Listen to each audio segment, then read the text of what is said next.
Hey guys, what's up? Welcome to this episode of Nev Tries, the show where I, Nev, try different programs around Marywood's campus.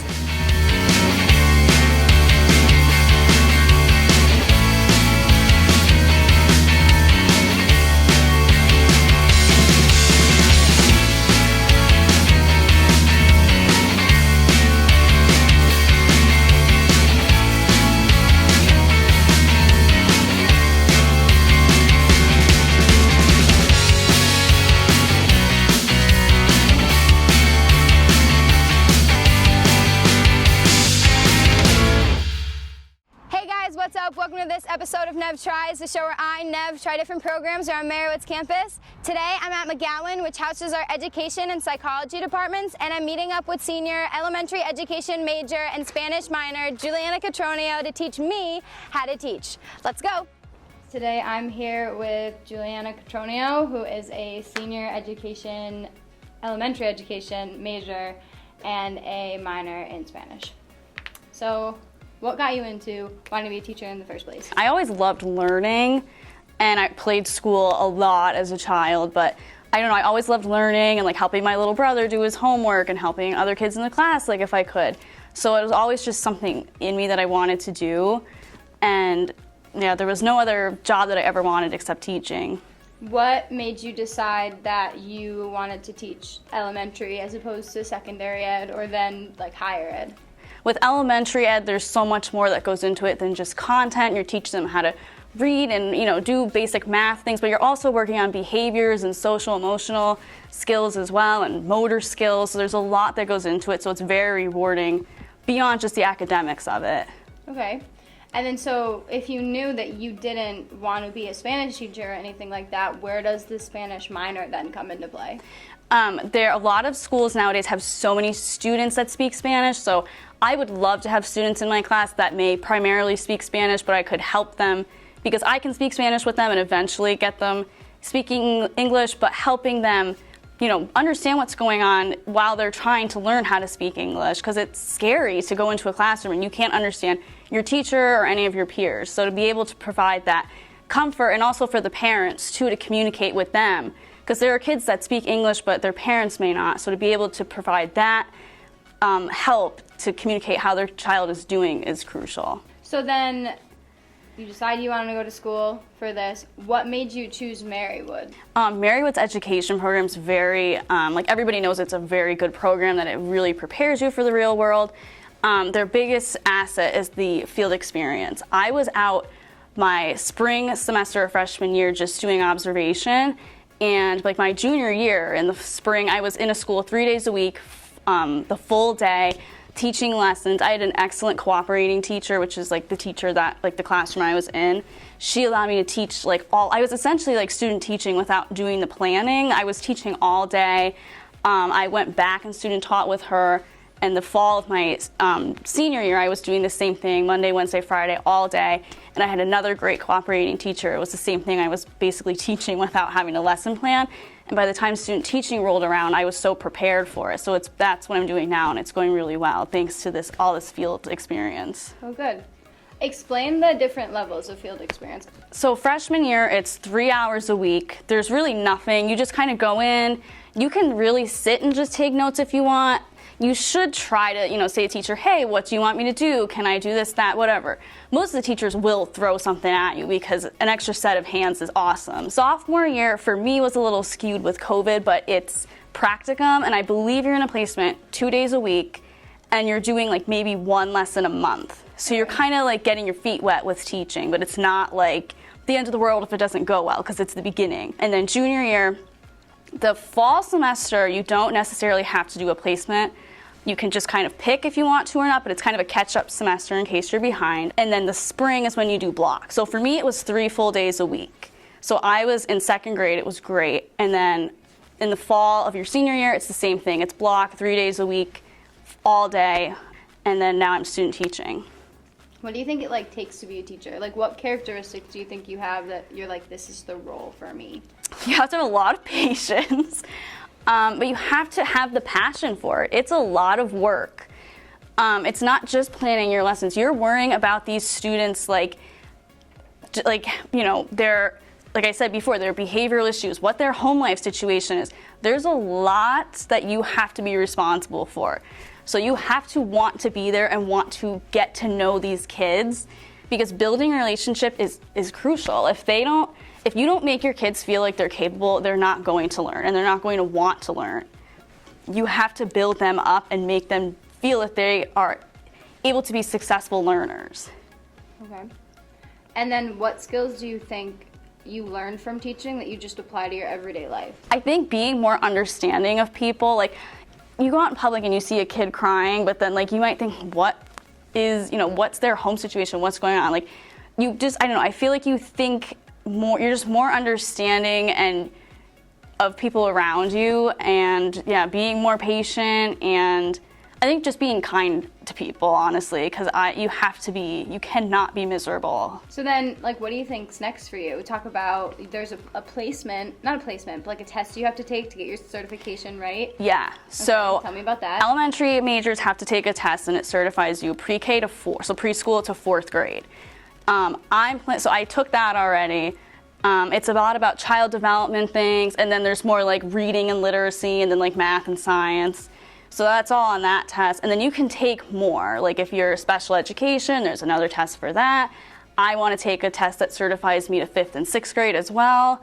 And then I'm also planning on taking the Spanish teacher test, so I would be certified K to 12 to teach Spanish if at some point I wanted to do that. Okay, cool. Yeah. Well, are you ready to attempt to teach me how to be a teacher? Yes, I'm very excited. You should be good at this, because Yeah. you teach for a living, so. Here we go. Obviously, before you can actually teach someone, you need to plan out what you're going to teach. Mm-hmm. So explain a little bit about that, the process of setting up a lesson plan. So the curriculum for all schools is the same, but it might be in a different order. It might be a little bit different, but the state requires you to cover, a certain amount of topics and whatever. So all public schools in Pennsylvania have to teach the kids the same thing, but it might just be in a different order. So when you're first learning how to write a lesson plan, you have this beautiful 4-page lesson plan to fill out for Marywood. This happens at other schools too. It's not just a Marywood thing. They try to break it all down for you so you know exactly what needs to go into a lesson. Okay. You do get to a point where it's very repetitive, and the professors will even tell you it's repetitive, you're never going to do this in the real world, but it's what they want you to learn with. So you eventually go from all of this to something like this. Everybody's lesson plans look different. I made my own format, but I kind of stole it from my teacher. So I have a block for what I have to do in the morning, a language arts block, a lunch and recess, just that I know that's when that is, and then math, and then their specials schedule. I do bullet points. That's what works for me. Other teachers might just throw sticky notes right in the teacher's manual. That works too. Whatever works for you. So I have the whole week. I have Monday, Tuesday, Wednesday, Thursday, Friday. I even have a little area for to do. Oh, this is next week. You're already planned out. Okay. Yeah. So realistically, it's not always going to be these pretty organized bullet points, but that's the real world. You have to be That's another skill as a teacher. You need to be very flexible. You have kids going in and out of the room for speech, so you have to just keep going and doing what you're doing. You can't stop, because all the kids will just be all over the place. All right. So, but when you're teaching a lesson, you need to kind of be able to engage the kids. Okay. So because if you just go, okay, today we're gonna learn how to add numbers together, you have to kind of give them some sort of, why are we doing this? Why do we need to know this?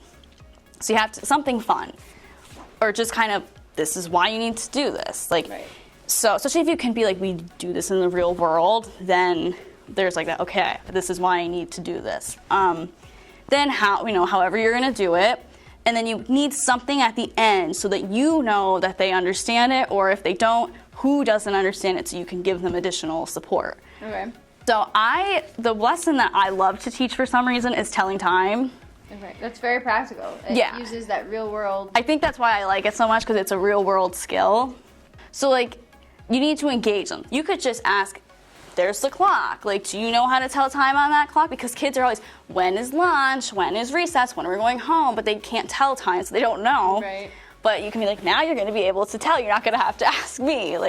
So when you can relate it that way, Right. and ask them, does anybody know, what time it is, or at least what hour it is, or what the minute hand is, to see what they know. You ready? Yes. I have to make my lesson plan first. Are entrance tickets a thing?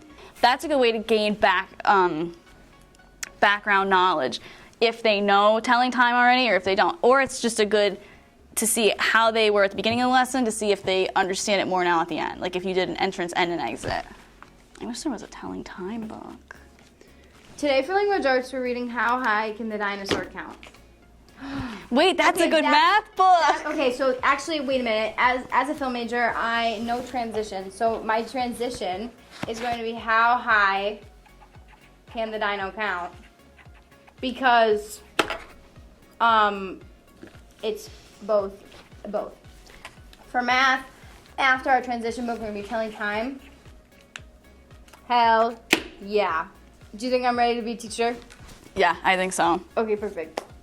Today we're reading How High Can the Dinosaur Count? Ooh. Okay, Tristan and Troy are always... My brother's name's Troy. That's really cool. Talking on the telephone. 6 telephones just rang for Tristan. Ring, ring. And 4 rang for Troy. How many telephones rang for the twins? What's 6 plus 4? 11. So close, try again. 10. Good job. Dexter's train is late. He is desperate for something to do while he waits. I was late to school once. That sucks. This is really what they do. It's so hard. Is it actually? Yes. Do you answer them or no? Sometimes they go, and then as you keep reading, you kind of get really annoyed, and then you just ignore them. He begins to notice numbers and soon spots numbers 1 to 20. Can you find them too? I see them. Good. Proud of you. Lulu loves to lick lollipops at the Tutti Frutti Zoo. Unfortunately, today she has come far too early. How long will Lulu have to wait for the lick of Lucius lollipops? What time do they freaking open? At 9 o'clock. Oh my god, tell time! Perfect transition. Well, it's pointing to the 8, so it must be like 8 o'clock. Yep. So 1 hour. Good job. And now we'll learn how to tell time. Welcome to my telling time class. Oh, wait. Now that I'm in my teacher clothes, welcome to my telling time class. My name's Miss Molinaro.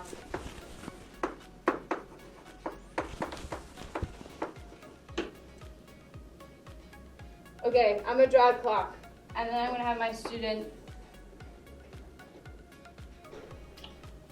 come up and tell the time. You always tell the kids, I'm not an artist. I am not an artist. Viewer discretion. First, I'm going to give an example.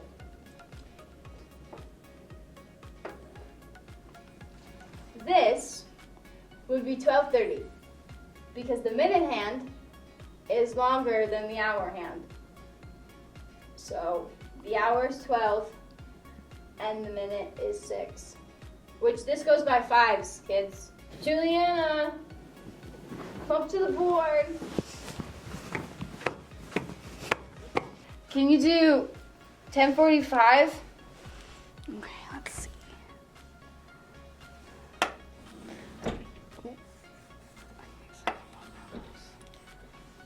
So close. Do you remember what I told you before about which hand means what? Oh.